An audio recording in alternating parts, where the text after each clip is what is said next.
একদিন সকালবেলা চলে এসেছিলাম জগন্নাথ মন্দিরে, এসে জগন্নাথ দেবকে প্রথমে দর্শন করে নিলাম দর্শনার্থীতে। আর আজকে কিন্তু জগন্নাথকে একদম সিম্পল ভাবে সাজানো হয়েছে। তারপরে এখানে গুরু পূজা হচ্ছিল, গুরু পূজা দর্শন করেছি আমরা। তারপরে চলে আসলাম মহাদেবের কাছে, এসে একটু মহাদেবের জন্য একটু সেবা করছিলাম এখানে। অনেকেই মনে করে যে বৈষ্ণবরা হচ্ছে কিনা মহাদেবের পুজো করে না, কিন্তু এটা পুরোপুরি ভুল ধারণা। বৈষ্ণবরা মহাদেবের পুজো করে এবং তার প্রসাদও খায়।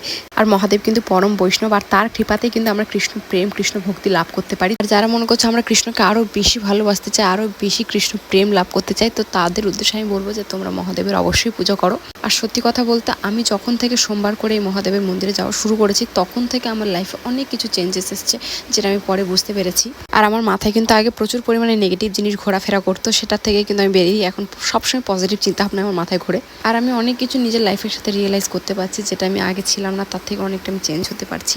আর আমি আগেও বলেছি যে আমার উপরে বা সকলের উপরে যেটাই হচ্ছে সবই ভগবানের ইচ্ছার উপরে হচ্ছে, কারণ এই দুনিয়া একটা পাতাও ভগবানের ইচ্ছা ছাড়া পড়ে না।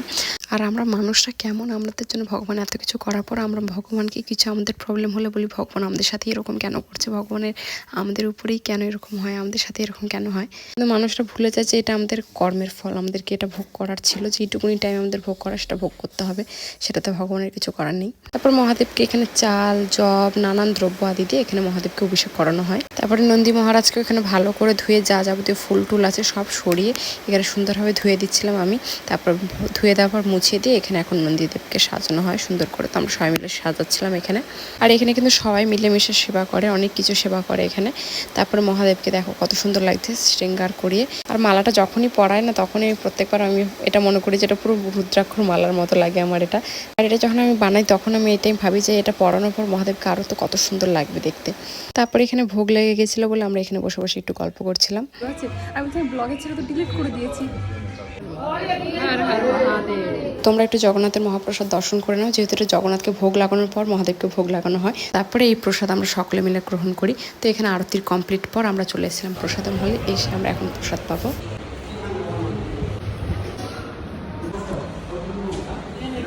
তারপরে প্রসাদ খাওয়ার পরে আমরা চলে গেছিলাম একটু বৃষ্টিদের বাড়িতে, যেহেতু ওদের বাড়িতে কাজ ছিল। তো ওর বাড়িতে যেহেতু মা প্রথমবার এসেছিলো বলে তার জন্য ওর কত কিছু মিষ্টি দই এনেছে। আর আমি যেহেতু মিষ্টি খাবো না বলে আমাকে মিষ্টি দেয়নি, আমাকে শুধু দই দিয়েছে।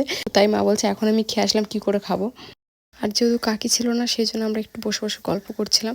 আর ইতিমধ্যে দেখছি ও বাবা মায়ের খাওয়া দাওয়া হয়ে গেছে, আর এখানে এখন একটু শোয়ার চান্স নিচ্ছে। তো বাঙালির কথাই আছে খেতে চাইলে শুতে চায়, তো সেই অবস্থা হয়ে গেছে। তো ইতিমধ্যে তারপর কাকি চলে এসেছিলো, আর এসে আমরা এখানে অনেকক্ষণ একটু কথা বলছিলাম।